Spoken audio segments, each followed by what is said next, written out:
Chicago high school students may soon need to create a plan for their future in order to graduate. Mayor Rahm Emanuel announced a new proposal this morning.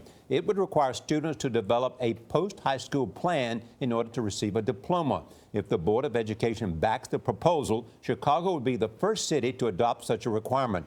Mayor Emanuel is with us now from Chicago. Good morning.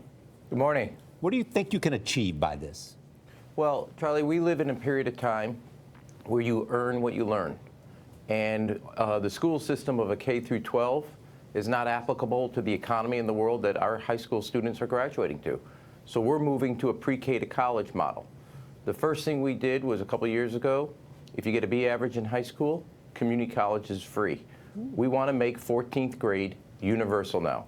So to graduate, starting with the freshman class, you have to have been a letter of acceptance from a college, a letter of acceptance from a community college, a letter of acceptance either from the armed services or a trade, making sure that every high school graduate, we're now getting close to and on track for 87% graduation rate, and it was at one time in the mid-50s. Every high school graduate has a post-high school education plan because the economy requires it, and we want to make sure our kids do not see graduation from high school as the end point, but all of them have a plan, and all of them have a specific acceptance on how to go post-high school education.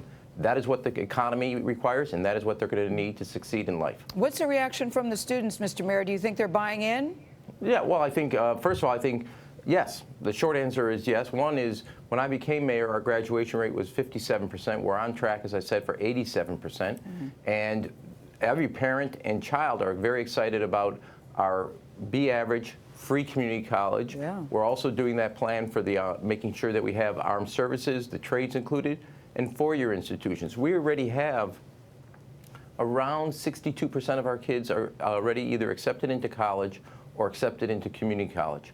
And our goal is to make sure nobody spikes the ball at 12th grade. We want to make 14th grade universal. That's the new goal line. That's what all of us have to desire. And look, the four of us are sitting around here talking. Every one of us went to college. Every one of us know that that college education opened up doors.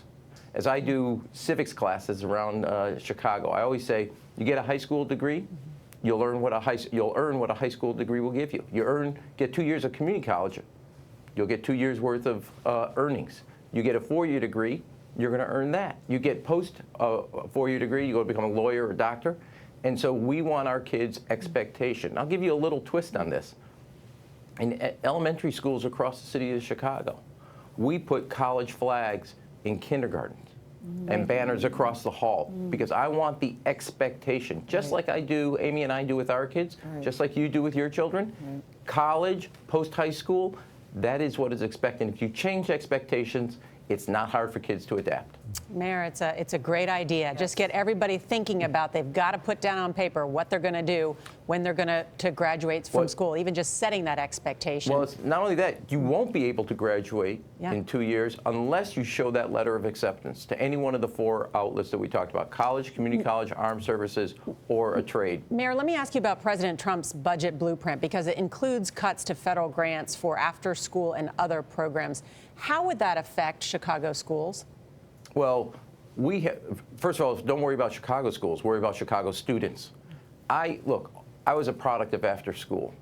I used to, as you know, dance ballet. Yes. And no, that helped me on discipline. No, I just wish we could have seen that, Mr. Mayor, that's all. No, I know you did it. I just wish I could have seen you in your leotard. You have to pay a high price to get that ticket. But let me just say it this way. After schools, whether it's athletics, artistic, or academic, provide kids not just an education, the collaboration, working with other kids, exposure to other kids of different walks of life, and a caring adult. Every one of us had that, and it's as important a part of their education and development as what you learn in algebra. And now the good news is we have dramatically, as a city, both expanded our after-school and summer jobs. But we've done it without either the state of Illinois being a partner or the federal government over the last 5 years. And I think it's wrong. It's wrong for the kids' future. And I'd always say this: is this what I would want for my own children? And if the answer is no, then don't do it. And it's wrong for our kids. I've seen through our program After School Matters, which Maggie Daly helped set up, and now we're up to about 20,000, 30,000 kids. We have done it through our Park District schools. It is wrong to cut off schools after activities after school. Our responsibility to children do not end when the bell goes off. We still have a responsibility to give them activities where they discover something about themselves. All right, Mr. Mayor, we thank you. Unfortunately, we're out of time, but you're on to something there. So much of the news about Chicago has not been so great about the shooting. It's good to see that you can tell us something positive this morning that's coming out of the city. Thank you very much. Thank you very much. We appreciate your time.